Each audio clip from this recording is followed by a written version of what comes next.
रावण के आतंक को मिटाने के लिए, रावण के आतंक से टकराने के लिए विश्व में कोई साहस नहीं किया।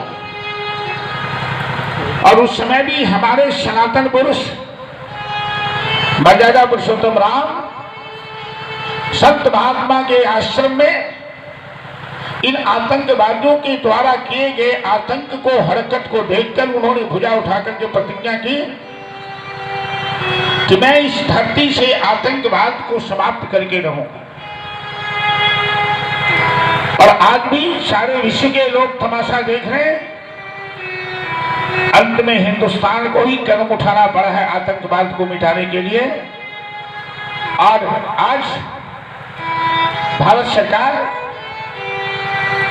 अपनी सामर्थ्य, अपने प्रभुत्व, अपने आदर्श और अपनी शांति व्यवस्था का परिचय देते हुए आज भी हिंदुस्तान विश्व को शांति का पाठ सिखला रहा है। क्योंकि शांति का पाठ हमारे देश की परंपरा नहीं है।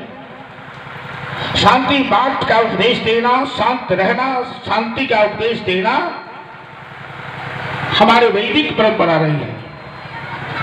हमारे वेद में शांति पाठ की जाती है।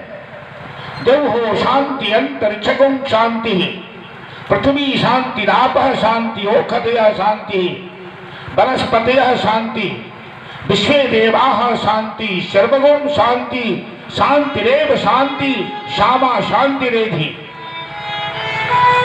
पृथ्वी शांत हो, जल शांति हो, आकाश शांति हो, समस्त चराचर शांत हो। हम शांति का पाठ देते हैं।